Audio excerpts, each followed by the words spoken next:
हे महारानी तेरी लाज रखो हे महारानी। मैं तो तेरी माला लाई री माँ, मैं तो तेरी माला लाई री माँ। मैंने गुप्त ही रखी माई री माँ, मैंने गुप्त ही रखी माई री माँ। उसे चुपके से पहनो महारानी, इसे चुपके से पहनो महारानी। मैं तो तेरे नारियल लाई माँ, मैं तो तेरे नारियल लाई माँ। मैं तो पान सुपारी भी लाई माँ, मैं तो पान सुपारी लाई री माँ। मैं तो चावल मिश्री लाई माँ, मैं तो चावल मिश्री लाई माँ। सब उठाओ बिल्कुल सीधे हाथ, बिल्कुल सीधे हाथ, और ताली बजाना जितनी मेरी माता बहन, ताली बजा के, ताली बजा के।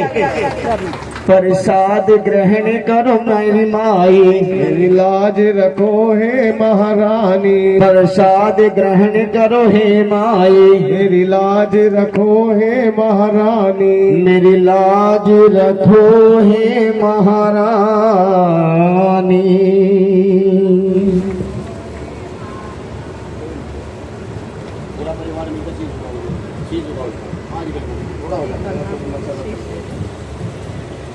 सब परिवार मिलकर शीश झुकाओ जी, क्योंकि माँ को आपने श्रृंगार किया, माँ को आपने चुन्नी चढ़ाई, श्रृंगार किया, साड़ी चढ़ाई, चुन्नी चढ़ाई, पैसे की माला चढ़ाई, आपने माँ को वस्त्र आभूषण श्रृंगार कराया, आपने माँ की चीज भी मंगाई है, ये चद्दर सिक्का चुट्टी सभी प्रकार के वस्त्र माँ ने स्वीकार किए। आओ उसके माँ को भोग लगाएंगे, लेकिन ये रानी कथा के बाद में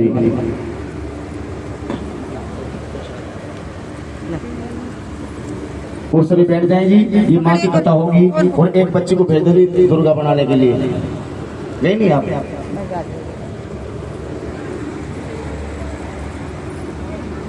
बैठो जी, सभी बैठो मिलकर प्रेम के साथ। आओ जी, ये तारा रानी कथा है जी, उसके बाद माँ का दीदार होगा।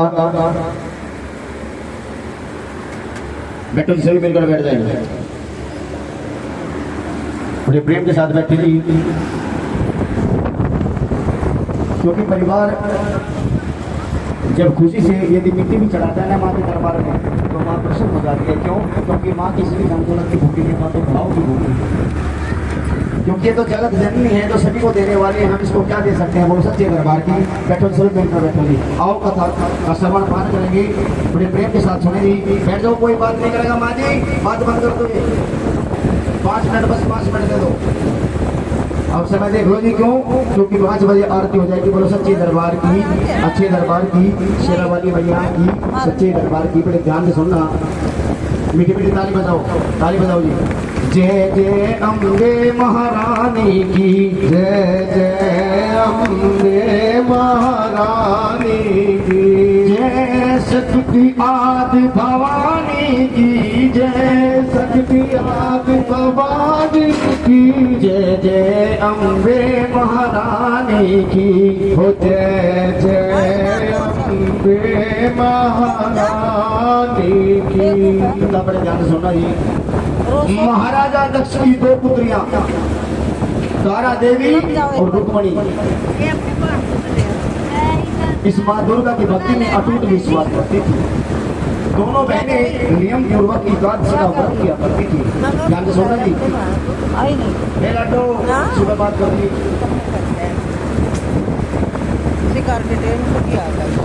हम जो हमारी माता कह रहे हैं, तीनों को 10 मिनट आधे घंटे का काम रह रहा, वो मतलब उठा कर उसे और ना कोई काम की बात, बैठ के नो को कथा सुनकर पेश हो जाएगी। मैंने कहा 5 मिनट दे दो बस, फिर उसके बाद सुबह खूब बतलाइयो। महाराजा दक्ष की 2 पुत्रियां तारा देवी और रुक्मणी इस माँ दुर्गा की भक्ति में अटूट विश्वास रखती थी। दोनों बहनें नियम पूर्वक एकादशी का व्रत किया करती थी। एक दिन एकादशी का व्रत आता है, और बड़ी बहन रुक्मणी तारा से कहती है कि तारा, आज मेरी माँ का एकादशी का दिन है, आज नाचना गाना होना चाहिए। तारा ने आदेश दिया कि बहन जाओ, मार्केट के अंदर जाओ और जाकर फल और पुष्प खरीद कर लाओ, आज माँ का गुणगान करेंगे, इसका नृत्य करेंगे। बड़ी बहन का आदेश मानकर रुक्मणी मार्केट के अंदर जाती है और जाकर फल और पुष्प खरीदना शुरू कर देती है। लेकिन ये माँ परीक्षा लेने वाली है। जैसे जैसे रुक्मणी मार्केट के अंदर फल और पुष्प खरीदना शुरू करती है सुरेश जी, ये माँ वैष्णो रानी उसकी भूख बना देती है और भूख के कारण रुक्मणी व्याकुल हो जाती है। उसकी नजर दुकान पर पड़ती है, दुकान के अंदर मछली के पकौड़े बनते हैं। अपने आप को नहीं रोक पाती और रुक्मणी मछली के पकौड़ों का सेवन कर देती है, एकादशी का व्रत खंडित कर देती है। और जैसे एकादशी का व्रत खंडित करके आकर तारा के पैर पकड़कर जोर जोर से रोने लगा। तारा ने कहा कि बहन क्या हुआ? रुक्मणी ने कहा कि बहन आज मैंने बहुत बड़ा अपराध कर दिया, आज मैंने एकादशी का व्रत खंडित कर दिया। इतना सुनते तारा को क्रोध आ जाता है और तारा उसको श्राप दे देती है। तारा कहती है कि तू है तो मेरी सगी बहन, लेकिन तूने मनुष्य योनि पाकर नीच प्राणी के जैसा कर्म किया, जा मैं तुझे श्राप देती हूँ, छिपकली योनि में चली जाएगा। जोरदार पड़े जाओ सही।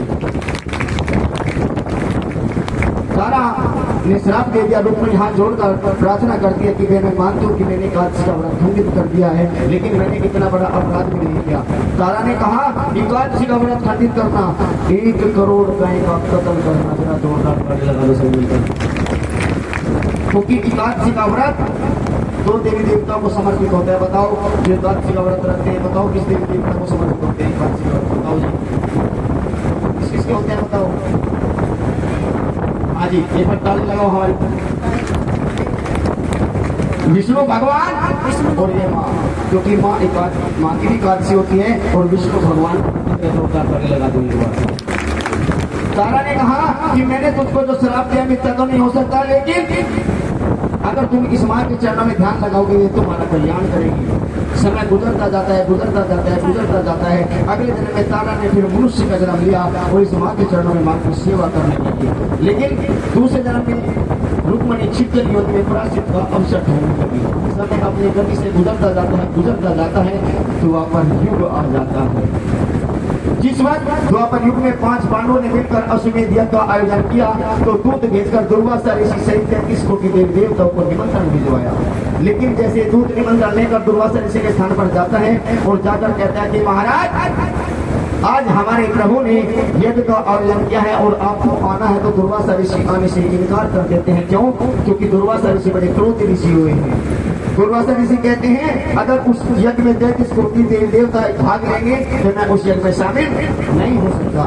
यज्ञ आरंभ होता है, लेकिन जैसे दुर्वासा ऋषि ने देखा कि पांडवों ने उनकी उपेक्षा कर दी, पक्षी का रूप धारण कर लेते हैं और अपनी चोंच में बड़ा हुआ सर्प लेकर उस स्थान पर पहुंच जाते हैं जहाँ यज्ञ हो रहा था, जहाँ हवन हो रहा था। सभी भक्तों के लिए खीर का प्रसाद तैयार हो रहा था, ले जाकर उस सर्प को खीर के कढ़ाई में डाल देते हैं, लेकिन किसी को पता नहीं चलता। लेकिन एक छिपकली उस सर्प का खीर के कढ़ाई में गिरना अपनी आंखों से देख रही थी। लेकिन जैसे मैं खीर का प्रसाद सभी भक्तों को मिलने वाला था, दीवार से कूदकर वह छिपकली खीर के कढ़ाई में जा गिरती है। सभी देवी देवता छिपकली को भला बुरा कहते हुए खीर के कढ़ाई को खाली करने लगते हैं। और जैसे खीर की कढ़ाई को खाली करते हैं, अब उसमें क्या देखते हैं कि उसमें छिपकली के साथ में एक सर्प पड़ा हुआ है। और सभी देवी देवताओं को मालूम हुआ कि छिपकली ने अपने प्राण देकर हम सबके प्राणों की रक्षा की है। सभी ने मिलकर इस माँ से प्रार्थना की कि माँ इस छिपकली को आप मनुष्य योनि प्रदान करना। और अगले जन्म में छिपकली राजा सप्तरस के घर कन्या रूप में जन्म लेते हैं। जोरदार ताली लगा देने के बाद समय अपनी गति से गुजरता जाता है, गुजरता जाता है। तारा ने फिर तीसरा जन्म लिया, क्योंकि तारा माँ की पक्की भगत हुई थी। फिर मनुष्य योनि में जन्म लिया। उधर रुक्मण ने कन्या रूप में जन्म लिया। राजा सप्रेस पंडितों को बुलाते हैं और अपनी लाडली बिटिया की कुंडली बनवाते हैं। पंडित आते हैं और कहते हैं कि राजन आप एक काम कीजिए, आप इस कन्या को मरवा दीजिए। पंडितों ने कहा, राजा ने सुना। राजा ने कहा कि पंडित जी आप क्या कह रहे हैं, एक कन्या को मारने का पाप बहुत बुरा होता है, मैं ऐसा नहीं कर सकता। पंडितों ने कहा कि महाराज ये कन्या आपके लिए हानिकारक सिद्ध होगी। राजा ने कहा पंडित जी एक कन्या को मारने का पाप 1 लाख करोड़ गाय की हत्या करना जितना बराबर होता है। जरा जोरदार ताली लगा दो एक बार। मैं उस बाप का भागी नहीं बन सकता। पंडितों ने कहा कि महाराज आप एक काम कीजिए, एक लकड़ी का संदूक मंगवाइए, उसमें सोना चांदी हीरे जवाहरात आदि रखकर अपनी लाडली गुड़िया को उसमें लेटा कर नदी में प्रवाहित कर दीजिए। लालच के कारण उसको कोई निकाल लेगा और आपको किसी प्रकार का पाप नहीं लगेगा। राजा ने कैसे ही किया, एक लकड़ी का संदूक मंगवाते हैं, उसमें सोना चांदी हीरे जवाहरात आदि रखकर अपनी लाडली गुड़िया को उसमें लेटा कर नदी में प्रवाहित कर देते हैं और वह संदूक बहता बहता काशी के समीप क्या होगा वह संदूक बहता बहता काशी के समीप एक भंगी को दिखाई देता है। वह भंगी लालच के कारण उस संदूक को बाहर निकाल लाता है और जैसे खोल कर देखता है उसमें हीरे जवाहरात सोने चांदी के अतिरिक्त एक रूपवान कन्या भी दिखाई देती है और उस कन्या का चेहरा बिल्कुल ऐसे खिलखिला रहा था जैसे सामने मां वैष्णो रानी का जरा जोरदार ताके लगा दिया। वह भंगी सुन को भूल जाता है, कन्या को लाकर अपने सीने से लगा लेता है क्योंकि उनके कोई संतान नहीं थी और लाकर अपनी पत्नी को दे देता है। मेरी माता बहनों, बड़े बुजुर्गों, नौजवान साथियों, जैसे ही उसकी पत्नी उस कन्या को अपने सीने से लगाती है, मेरी गुड़िया इस माँ भगवती की ऐसी कृपा होती है, ऐसी कृपा होती है लटो उसके दोनों स्तनों में दूध उतर आता है। जोरदार ताड़ी लगाते हैं। अब क्या जय माता जी। जय माता दी। कभी पत्नी खिलाती है, कभी पति खिलाते हैं, पूरी रात गुजर जाती है, दिन निकल जाता है, पड़ोसी खट्टा हो जाते हैं। पड़ोसी कहते हैं न सोई न सोने दिया, पता नहीं क्या रोना रोका मचा रखा है। लेकिन उसको कौन कन्या को कोई नाम भी नहीं सूझ रहा था, इसीलिए बड़े प्रेम के साथ उन्होंने उस कन्या का नाम रुक को रख दिया। पहले जन्म की रुक्मणी, दूसरे जन्म में चिपकली और तीसरे जन्म में रुक बन गई। अब क्या तो जय माता दी, जय माता दी। धीरे धीरे वह कन्या जवान होने लगती है। एक दिन वह कन्या शादी के योग हो जाती है और बड़ी धूमधाम के साथ पति और पत्नी उस कन्या का विवाह एक सजाते युवक के साथ कर देते हैं और अपनी लाडली गुड़िया को रुखसत कर देते हैं।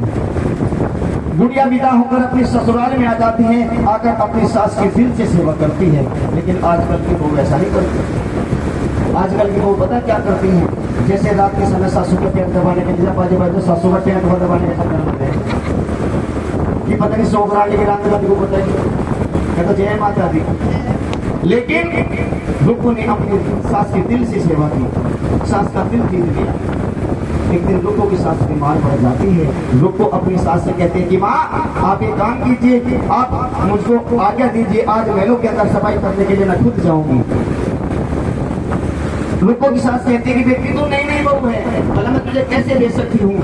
रुक्को ने कहा कि माँ वो बहू ही क्या जो अपनी सासू माँ के काम में हाथ न बटाए। उसकी सास उसको आज्ञा दे देती है और महलों के अंदर सफाई करने के लिए रुक्को पहुंच जाती है। और जैसे रुक्को महलों के अंदर प्रवेश करती है, तारा उसको पहचान जाती है। जरा जोरदार ताली लगाओ एक बार। तारा कहती है कि बहन मेरे निकट आकर बैठो। इतना सुन के रुक्को के होश उड़ जाते हैं। रुक्को कहते हैं कि राजी मैं तो नीचे जाती की स्त्री हूँ, भला मैं आपके निकट कैसे बैठ सकती हूँ। तारा ने कहा पिछले जन्म में तुम मेरी सगी बहन थी, एकादशी व्रत करने के कारण तुम्हें इन योनियों में जाना था, आओ आगे का जन्म सफल बनाओ। रुक्को ने कहा अगर इस माँ की कृपा से मुझे एक पुत्र प्राप्त हो जाए तो मैं भी इसका जागरण में पूजन करवाऊंगी, ठीक उसी प्रकार जिस प्रकार आज ये परिवार ने करवाए। पर जरा जोरदार ताली लगा दो परिवार के नाम की। माँ प्रार्थना को स्वीकार कर लेती है। 10वें महीने उसके तरफ से अत्यंत सुंदर बालक जन्म लेता है, लेकिन उसको माँ का पूजन व जागरण करने का ध्यान नहीं रहता। जब वह बालक 5 वर्ष का होता है, एक दिन उसको तेज बुखार और तीसरे दिन जिसको कहते हैं माता निकल जाती है। आज भी निकलती किसी के, क्यों? क्योंकि पहले जो पेड़े पेड़े फोके निकलने जिनको बोलते थे फुलमदे माता। जरा जोरदार ताड़ी लगा दे एक बार। और फुलमदे माता सरूर के पास में गुफावाड़ा मंदिर है, उसके बराबर में फुलमदे माता का मंदिर है, वहाँ पूछते थे। जरा जोरदार ताड़ी लगा उस माँ के नाम की। अब भी निकलती, पहले निकलती थी फुलमदे माता। कहते हैं जब बच्चा परेशान हो गया, 5 दिन हो गए बुखार से तड़प रहा था, लेकिन उसको कोई आराम नहीं आया। वह दुखी होकर अपनी बहन तारा के पास जाती है और तारा से कहती है कि बहन 3 दिन हो गए, मेरा बच्चा 5 वर्ष का हो गया, 3 दिन से तेज बुखार आ रहा है। तारा ने कहा तू जरा ध्यान करके देख कि माता के पूजन में तुझसे कोई भूल तो नहीं हुई। अब उसको 5 वर्ष पहले की घटना याद आती है। वो कहती है हाँ बहन मैंने माँ का जागरण बोला था, जगराता बोला था, लेकिन मैं भूल गई। तारा ने कहा माँ के दरबार में माफी मांगो और कल ही माँ का जागरण करो। बच्चे को आराम लग जाता है, अगले दिन मंदिर में जाते हैं, रुको जाकर कहते हैं कि पंडित जी मुझे अपने घर जागरण करवाना है।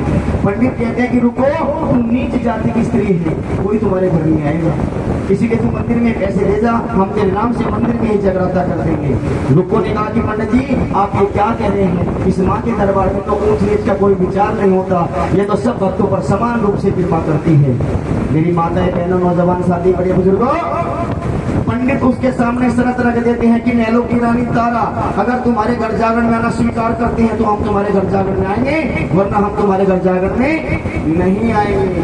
जाकर अपनी बहन को सारी बात बताती है और उसकी बहन जागरण में आना स्वीकार कर लेती है। मेरा जोरदार ताड़ी लगा दिया। लेकिन जिस वक्त दोनों बहनों में बात हो रही थी, उस वक्त राजा का वफादार नौकर जिसका नाम सेन नाई था सारी बात सुन लेता है और जाकर राजा को सूचना देता है कि महाराज आज आपके घर की इज्जत तारा भंगियों के घर जाकर में जाएंगे। इतना सुनते राजा को क्रोध आ जाता है।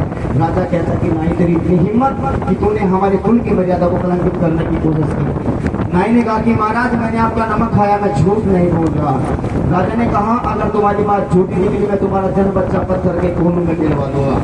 नाई ने कहा कि महाराज अगर मेरी बात सच निकली, अगर तुम्हारी बात सच निकली, मैं तुम्हें अपना आधा राज और अपने लड़के का डोला दे दूंगा। जरा जोरदार ताड़ी लगाओ एक बार। लेकिन नाई ने कहा कि महाराज अपना एक हाथ आगे कीजिए। जैसे राजा ने अपना एक हाथ आगे किया, नाई ने उस तरह निकाला, राजा की उंगली पर चीरा लगा दिया। राजा ने कहा रे मूर्ख, तुमने क्या कर दिया? नाई ने कहा कि महाराज मैंने आपका रात में जागने का प्रबंध कर दिया। क्यों? क्योंकि कटा हुआ और दुश्मन हमेशा रात में लड़ते हैं। जरा जोरदार ताड़ी लगा दो एक बार। जागरण का समय हो रहा था, रात धीमी धीमी चल रही थी, लेकिन राजा की आंख नहीं लग रही थी। तारा इस माँ से प्रार्थना करती है कि माँ तू ऐसी पवन चला, ऐसी पवन चला, ऐसी पवन चला कि मेरे राजा की आंख लग जाए और मैं माँ के जागरण में जा सकूं। मेरी माताएं बहनों, माँ की ऐसी पवन चलती है, ऐसी पवन चलती है कि राजा की आंख लग जाती है और तारा रोशनदान से रस्सी बांध कर नीचे उतर जाती है और जागरण में पहुंच जाती है। लेकिन कुछ ही देर बाद राजा की भी आंख खुल जाती है और जैसे रोशनदान से रस्सी बंधी रहती है नीचे उतर जाते हैं और जैसे नीचे उतरते हैं रानी के हाथ का रेशमी रुमाल और पैरों की पैर रस्ते में गिरी देते हैं, उसको उठाकर अपने पास रख देते हैं और जाकर चुपचाप कोने में खड़े होकर सब दृश्य देखने लगते हैं। दोनों में नारी है, झूम रही है, गा रही है। ये बताओ रूपों ने जागरण किसके लिए करवाया था? रूपों ने जागरण किसके लिए करवाया था बताओ? है जी? अपने बेटे के लिए बजरा जोरदार ताड़ी लगाओ, अपने अपने बच्चों का नाम दीजिए। ये तारा रानी की कथा की अंतिम अरदास है। जितनी मेरी माताएं बहन बैठी, जिसकी जो भी श्रद्धा है, अपने बच्चों के नाम से, अपने परिवार के नाम से तारा रानी कथा की अंतिम अरदास है। अरदास अवश्य रखवाना। आओ मीठी मीठी ताली बजाकर ये परिवार अपने बच्चों के नाम से लगाएगा और जितनी मेरी माताएं बहन है अपने बच्चों के नाम से अरदास करेंगी। आओ जी मीठी मीठी ताली बजाकर सभी कहना है क्या? तिरछी नजर से ना देखो लाल मेरा बड़ा सलोना है। तिरछी नजर से ना देखो लाल मेरा बड़ा ही सोना है। जुगी जुगी जियो थारे लाल लाल थारे घर के खिलौना है। जुगे जुगे जियो थारा लाल लाल थारे घर का खिलौना है। जितनी मेरी माताएं बहन बैठी, जिसकी जो भी श्रद्धा है अपने बच्चों के नाम से, अपने परिवार के नाम से अरदास कराओ, क्योंकि तारा रानी की कथा की अंतिम अरदास है। जितने बड़े बुजुर्ग नौजवान साथी बैठे हैं, जिसकी जो भी श्रद्धा है अपने परिवार के नाम से, बच्चों के नाम से अरदास लगाओ। वो पहली बधाई वाकी अम्मा की आई, पहली बधाई वाकी अम्मा की आई, अम्मा की आई वाके बाबा की आई, अम्मा की आई वाके बाबा की आई। झूम झूम खुशी मनाई लाल मेरा बड़ा सलोना है। जुगे जुगे जियो थारे लाल लाल थारे घर का खिलौना है। वो बड़ा सलोना है लाल थारा घड़ा ही सोना है। तुझी नजर से न देखो लाल मेरा घड़ा ही सोना है। अरे जुगे जुगे जियो थारा लाल लाल थारे घर का खिलौना है। तिरछी नजर से न देखो लाल मेरा बड़ा ही सोना है। वो अगली बधाई वाकी बुआ की आई, अगली आई वके बुआ की आई, बुआ की आई वके फूफा की आई, बुआ की आई वके फूफा की आई। फूफा नहीं है दिखाई लाल मेरा बड़ा ही सोना है। जुग जुग जिए कर लाल लाल घर घर का खिलौना है। वो बड़ा सलोना है फूफा तो बड़ा ही सोना है। जुग जुग जिए कर लाल लाल घर घर का खिलौना है। तिरछी नजर से न देखो लाल मारा घना ही सोना है। तिरछी नजर से न देखो लाल मेरा बड़ा ही सोना है। वो अगली बधाई सब भक्तों की आई, अगली बधाई सब भक्तों की आई, भक्तों की आई मेरी बहनों की आई, भक्तों की आई सब भक्तों की आई, भक्तों की आई वकी माताओं की आई, भक्तों की आई सब भक्तों की आई। जिनके खजाने से अरदास आई है माँ भगवती उनके बच्चों में तरक्की देना, उनके अंग में तरक्की प्रदान करना। जितनी मेरी माता है, मेरे नौजवान साथी बड़े बुजुर्ग बैठे हैं, मैंने बताया कि इस माँ के दरबार में यदि आप 1 रुपया दोगे तो माँ ने जान कितने देगी, क्योंकि माँ किसी के पैसे की भूखी नहीं है, क्योंकि अपने बच्चों के नाम से अरदास लगाई जाती है। क्या तो जय माता दी। सच्चे दरबार की, अच्छे दरबार की हमारे भोजी साहब अपने बच्चों के नाम की अरदास लगाएंगी। आओ जी खड़े होकर आ जाए। क्या तो जय माता दी। वो अंतिम बधाई हमारे भोजी की आई, अंतिम बधाई मारे भोजी की आई, भोजी की आई वकी भोजन की आई, भोजी की आई वकी भोजन की आई। बच्चों ने खुशी मनाई लाल मेरा बड़ा ही सोना है। जुग जुग जियो घर लाल लाल घर घर का खिलौना है। भोजी साहब ये बैठ जाओ, ये बैठ जाओ, जोड़े के साथ बैठो, जोड़े के साथ मेरे को ताली बजाने का नाम कीजिए एक बार। आज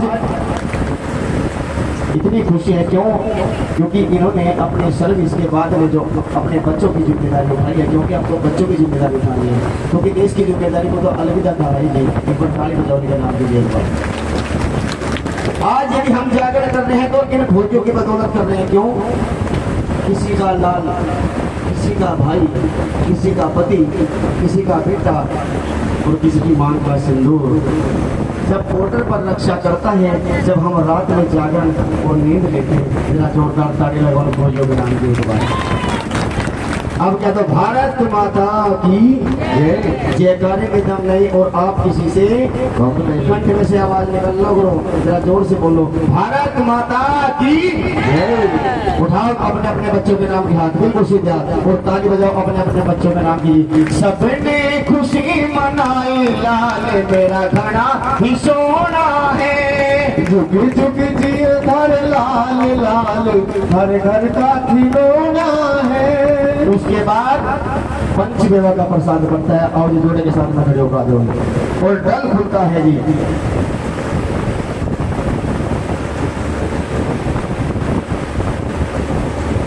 डल गई। सुरेश जी आप भी आ जाओ, उनको बुला लो जी, घरवाली को बुला लो। ये माँ का डल है जी, जिस वक्त जागरण क्या होता है माँ का डल खुलता है जी। ये बार ताली बजाओ जी, परिवार के नाम दीजिए। आओ जी, कहाँ रहते हो उनको बुलाओ,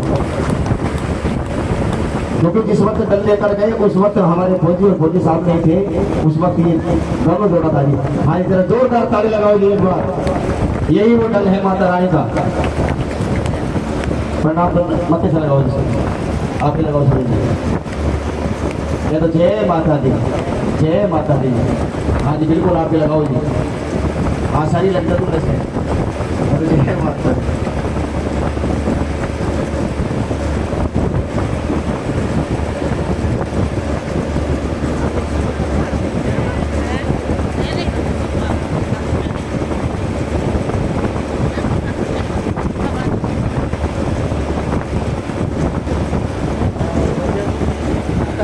केक कटेंगे चले गए थे हाथ लगाओ जी। अरे सुनकर आ गए, क्यों भाग गए?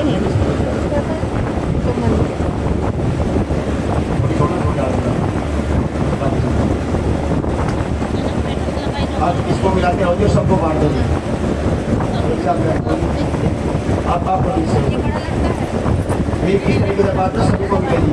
और खाना किसी को नहीं, सब अपने बंदों में रखेंगे। इस प्रसाद को, प्रसाद है पंचमेव का प्रसाद है। तारा ने कहा जरा जोरदार काट रहे इस परिवार में कल भूलना और ये तारा रानी का तथा प्रसाद बढ़ना सब अपने पल्ले में लेंगे। जो हमारे बड़े बुजुर्ग है लोग पानी बांट लेंगे, खाना किसी को नहीं है। ये पंचमेव का प्रसाद है, किसी के पास ये जय को खा लेना कोई शर्म की बात नहीं। माँ का पवित्र प्रसाद होता है। क्यों आज सभी हमारी माता बहन व्रत में कम से कम 90% तो व्रत से भी रखा हुआ है। और दरबार से कारण लेकर जाना, जो भी हमारी माता बहन जागरण कीर्तन की शौकीन है, क्योंकि सभी का बजट जागरण नहीं होता।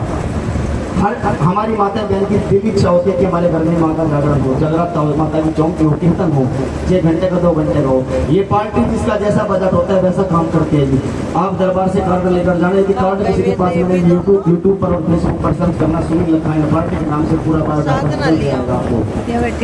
जिसकी इच्छा हो कीर्तन की जागरण की बाबा मोहन राम खाटू श्याम माता रानी विशाल जागरण चौकी कोई भी कार्यक्रम करवाना हो, धार्मिक कार्यक्रम कार्ड लेकर जाए दरबार से। और यदि किसी का पहुंच मिले तो पार्टी निःशुल्क सेवा कर देगी। जरा जोरदार ताली लगा दो एक बार, क्योंकि सभी का पहुंच नहीं हो पाता। बहुत सी हमारी माता बहन है जिनकी तमन्ना की मेरे घर की माँ की जोत लगे, लेकिन मेरा पहुंच नहीं है।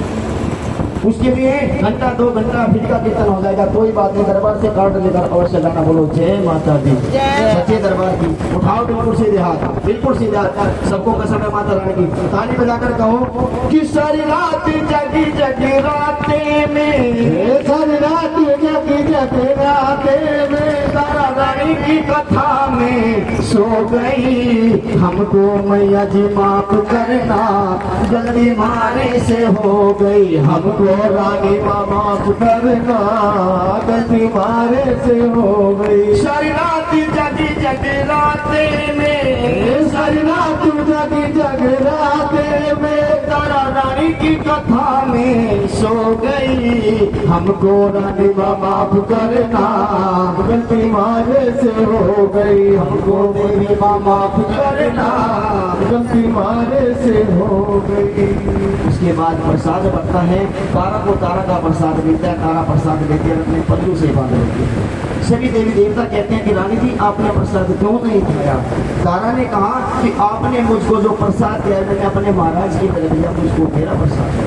तारा को तारा का प्रसाद मिलता है, तारा प्रसाद लेकर उसको खा लेती है। उसके बाद से प्रसाद खाते, लेकिन आपको नहीं खाना है।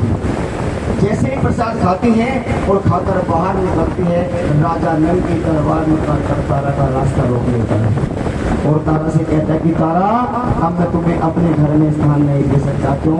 क्योंकि तूने नीचे घर का प्रसाद खाकर कुल की मर्यादा को कलंकित किया है। तारा ने कहा महाराज बस इतनी सी बात। अरे जिस प्रसाद की आप बात कर रहे हो प्रसाद तो मैं भी आपके लिए लेकर आई हूँ। और जैसे तारा ने अपना पल्लू आगे किया, राजा ने झपट्टा लगा दिया और मेरी माताएं बहनों जैसे झपट्टा मारा और वह प्रसाद नीचे गिरा। गिरते के साथ ही राजा की आंख फटी की फटी रह गई। क्यों? क्योंकि जब पहले जागरण हुआ करते थे तो माँ कालका के जागरण हुआ करते थे बंद कमरे के अंदर। और जब माँ कालका के जागरण हुआ करते थे तो मांस का प्रसाद बनता था। जरा जोरदार ताली लगाओ एक बार। तारा को जो प्रसाद मिला वो भी मांस का प्रसाद था। तारा ने जो प्रसाद खाया वो भी मांस का प्रसाद था। लेकिन जैसे राजा ने झपट्टा मारा और प्रसाद नीचे गिरा, इस माँ शेरा वाली की, इस माँ दुर्गा की, माँ शैलपुत्री की ऐसी कृपा हुई कि यह प्रसाद पंचमेवा का हो गया। जरा जोरदार ताली लगा दो। किसी के पंचमेवा का प्रसाद पड़ता है। प्रश्न नंबर 1, उत्तर नंबर 1। उसके बाद तारा ने बिना किसी माचिस या चकमक की सहायता के बिना माँ की ज्योत जगा दी। ये बताओ हिमाचल प्रदेश कौन कौन गया है? क्या कोई हिमाचल प्रदेश?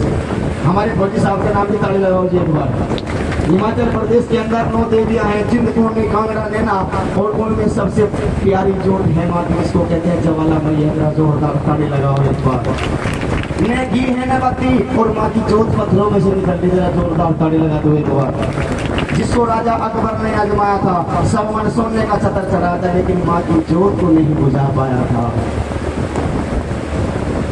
प्रश्न नंबर 2, उत्तर नंबर 2। जिस वक्त हमारी माता बहन माँ की जोत जगाती है, एक अंगारी लेती है और अंगारी पर हम घी डालते हैं, सामग्री डालते हैं और माँ की जोत जगाते हैं, उसको ज्वाला मैया कहते हैं। जरा जोरदार ताली लगाओ एक बार। राजा आश्चर्यचकित रह गया।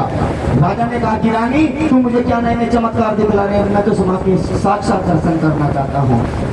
तारा ने कहा कि महाराज अगर मेरी माँ के दर्शन करने हैं तो आपको अपने पुत्र की भेंट देनी होगी। इतना सुनते राजा के होश उड़ जाते हैं। राजा ने कहा कोई बात नहीं, लेकिन मैं इस माँ का दीदार करना चाहता हूँ।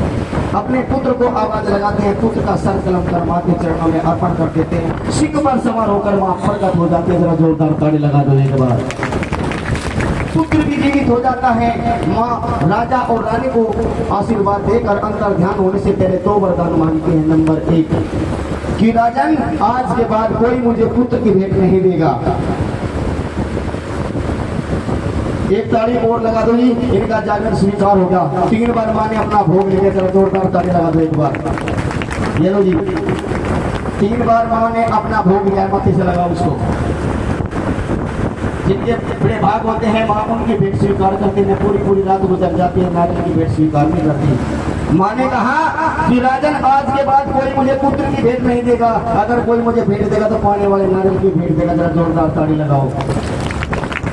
अगर कहीं भी जागरण में जाओ तो पानी वाला नारियल लेकर जाओ। क्यों? क्योंकि इसके अंदर पुत्र जैसी आकर के निकलती है। माँ को सबसे प्रिय है ये पानी वाला नारियल। जरा जोरदार ताड़ी लगाओ एक बार। जब कलश स्थापित करते हैं तो पानी वाला नारियल क्यों रखते हैं? क्योंकि माँ की पक्की भेंट है। एक बार और ताली बजा दो उस परिवार का नाम लीजिए एक बार। प्रश्न नंबर 3 उत्तर नंबर 3 की आज के बाद कोई पुत्र की भेंट नहीं देगा, पानी वाले नारियल की भेंट देगा। और राजन आज के बाद जब भी मेरा भोग लगेगा, हलवे का भोग, उसमें चने का भोग अवश्य लगेगा। क्यों? राजा और रानी ने कहा कि माँ चने का भोग क्यों? माँ ने कहा कि ध्यानु भगत मेरा पक्का भगत हुआ है। ध्यानु भगत दिल्ली का राजा अकबर ध्यानु का रास्ता रोक लेता है कि ध्यानु आज तो माँ वैष्णो देवी धाम नहीं जा सकता। ध्यानु ने कहा कि महाराज क्यों नहीं जा सकता? राजा अकबर ने कहा क्योंकि आज दिल्ली के अंदर कर्फ्यू लगा हुआ है। कर्फ्यू आज तो वैष्णो देवी धाम नहीं जा सकता। राजा अकबर ध्यानु का रास्ता रोक लेते हैं। ध्यानु ने कहा महाराज अगर मेरी माँ में शक्ति है और मेरी भक्ति में शक्ति है, ये बताओ महाराज मुझे क्या चमत्कार करना है? राजा ने कहा ये बता तुझे सबसे प्रिय चीज क्या है? ध्यानु ने कहा मुझे सबसे प्रिय चीज मेरा घोड़ा है। राजा ने तलवार निकाली और घोड़े का सर कलम कर दिया। ध्यान की घर लगाओगे 1 मिनट के लिए। जैसे ही घोड़े का सर कलम कर दिया, ध्यानु ने इस माँ वैष्णो रानी को याद किया। सभी को जो भाषा प्रसाद सभी को दे दो, मोटा मोटा भर कर दो। ये रात रानी जी बिल्कुल भी ये प्रसाद वितरण करना, पीछे तक पहुंचो, मोटा भर भर करो। और जैसे घोड़े का सर कलम किया, ध्यानु भगत ने माँ वैष्णो देवी को याद किया। ये बताओ वैष्णो देवी धाम आप कौन कौन का हाथ उठाओ, क्योंकि माँ का दीदार इस रूप में नहीं होता। माँ ये बताओ माँ का दीदार किस रूप में होता है? पिंडियों में। मुंह से बोल रहे हो, मुंह में तो होने का। पिंडी जोर से बोलो है जी। पिंडी रूप में कितनी पिंडी है? वे 3 के नाम बताओ। काली। यदि आप कहीं गए हैं तो उसके विषय में जानकारी होनी चाहिए कि हम यहाँ से मेरठ के नाम के चले तो हमको पता होना चाहिए। अब स्टॉप वायु वाले का आया या कब्जे पर भूमि का आया या उसके बाद कहाँ का आया, कहाँ का आया, हमको पता होना चाहिए। 3 पिंडी लक्ष्मी सरस्वती और काली। जरा जोरदार ताली बजाओ एक बार। लक्ष्मी सरस्वती काली और जिसके घर में हो तिन्नू उसके तो हर रोज होली और दिवाली। जरा जोरदार ताली लगाते जैसा चले माता दी। माँ का दीदार इस रूप में नहीं होता क्योंकि कवि की कल्पना है। माँ का दीदार वैष्णो देवी धाम में पिंड रूप में होता है। जब ध्यानु ने माँ को याद किया तो माँ पिंड रूप में उस दिन से बाद में माँ का नाम पिंड दर्शन बना करो। जोरदार ताली लगा दो एक बार। उत्तर नंबर 4 प्रश्न नंबर 4 प्रश्न नंबर 5 उत्तर नंबर 5। उस दिन के बाद राजन मैंने ध्यानु को वरदान दिया था कि ध्यानु जब तक सूरज चांद रहेगा ध्यानु भगत तेरा नाम रहेगा। और जैसे घोड़े को मैंने जीवित किया, राजा अकबर की आंख फटी की फटी रह गई। और चने का भोग इसलिए लग गया क्योंकि चना घोड़े को अति प्रिय होता है। जरा जोरदार ताली लगा दो। माँ अंतर ध्यान हो जाती है। राजा और रानी माँ के चरणों में लिपट कर क्षमा याचना करते हैं। माँ अंतर ध्यान हो जाती है। उधर राजा तारा से कहते हैं कि तारा, मैं तुम्हें हर युग में अपनी पत्नी बनाना चाहता हूँ। कि तारा, मैं हर युग में तुमको अपनी पत्नी बनाना चाहता हूँ। तारा क्या कहते हैं, जरा ध्यान से सुनना। कि ओ राजा, क्या आँख खोल कर तेरे सामने कौन है? ये बताओ, उस माँ के कितने नाम हैं? बताओ, इस माँ के कितने नाम हैं? बताओ। नौ दुर्गा। कर दूं कर? खड़े हो जाओ। 108 नाम बताओ। जाने बताओ भाई के नाम लिए, क्योंकि इनका उत्तर बिल्कुल सही है। जरा जोरदार ताली लगा दो एक बार। इस माँ के 108 नाम हैं। मेरे लड्डू गोपाल, जिसको हम कहते हैं कृष्ण कन्हैया, उनके भी 108 नाम है। जरा जोरदार ताली लगा दो एक बार। माला के अंदर जो मोती होते हैं वो भी 108 होते हैं। जरा जोरदार ताली लगा दो।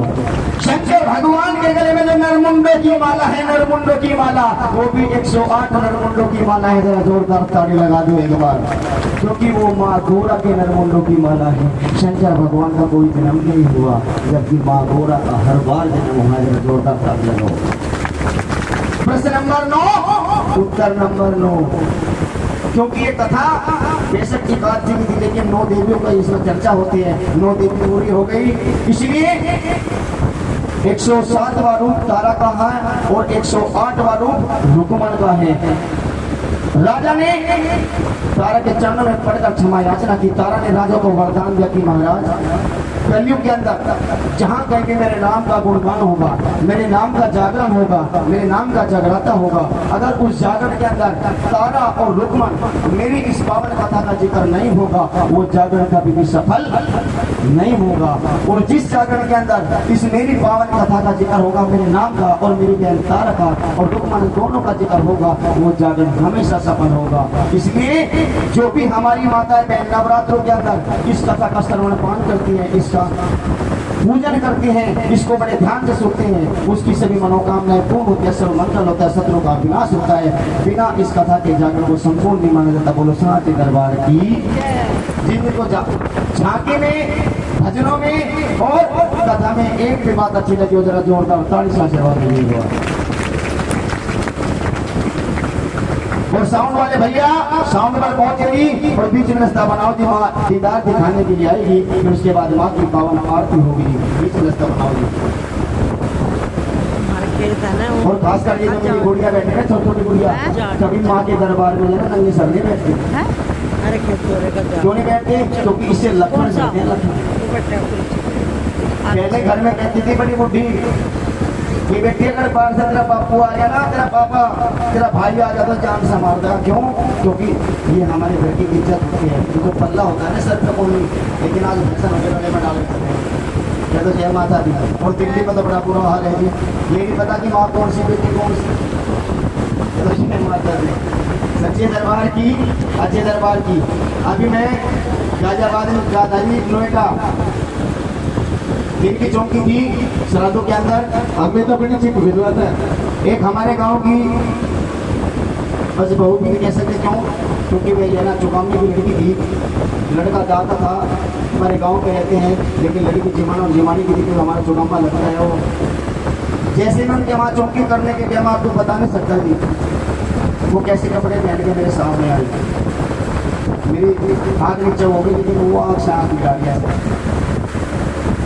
मैं आपको बता नहीं सकता कि ये चूड़े कपड़े थे जिससे गिर गए। VIP कॉलोनी के अंदर रह रही थी, फुल पेमेंट किया, एंजॉय किया, लेकिन मेरे चलते तब बस एक ही बात की याद हो गई। मगा लड़ो मुझे बहन कहूँ या भाभी कहूँ, जो भी कहूँ, कोई बात नहीं, तो छोटी है। लेकिन आज के बाद में बस एक बात का ध्यान जरूर रखना है कि सर पे पल्ला मत, क्योंकि कपड़े तो मेरे कहने से बदल लेगी, लेकिन कम से कम सर पे पल्ला तो रखे। जब भी माँ के दरबार में जाते हैं तो नंगे सर नहीं रहते। मुसलमान भी अगर मस्जिद में जाता है बिना टोपी के कोई नहीं जाता। गुरुद्वारे में अगर कोई भी जाता है, सरदार ने जाओ, सरदार जाओ, बिना रुमाल के नहीं जाता। लेकिन ये हमारा सनातन धर्म, ये हमारा हिंदू का पेड़ा का रखो। यदि मंदिर में दो चले गए ना तो पूरे मंदिर को सिर्फ खा ले। क्या खा ले? क्यों? क्योंकि हमारे संस्कार हमारे बड़ों से मिलते हैं, हमारे बुजुर्गों से मिलते हैं। और जिस परिवार के अंदर हमारे बुजुर्ग, क्योंकि पहले पापा और दादी के पास में बच्चे क्यों बैठते थे? क्योंकि वो उनको अपना अनुभव बताते थे, अपने गुजरे जमाने की बात बताते थे। अमित भैया अपनी चीज भिजवाएं और माँ का बड़ा सुंदर सा रूप आएगा। चलो जरा से माँ गंजे का रूप में दीदार देगी, फिर उसके बाद आरती होगी माँ की, और उसके बाद सभी का प्रसाद वितरण होगा और सभी अपने अपने घर जाएंगे। एक एक डिब्बा भी मिलेगा, सभी को रसगुल्ला दूंगा। लेकिन वो मिलेगा उस दिन जिसके सबके नवरात्रे पूरे हो सके, क्योंकि आज सारी बढ़ती है। तुमको कसम है कोई रसगुल्ले लेकर ना जाइए, केवल खाली प्रसाद ले जाइए। माता आओ जी, बड़ा सुंदर सा रूप माँ का आ रहा है। सभी बेटे मेरी ताली बजाकर कहो जब तक झांकी रहेगी। ताली बजाओ और माँ से कहो क्या? ओ जंगल के राजा मेरी मैया को लेके आजा, ओ जंगल के राजा मेरी मैया को लेकर आजा।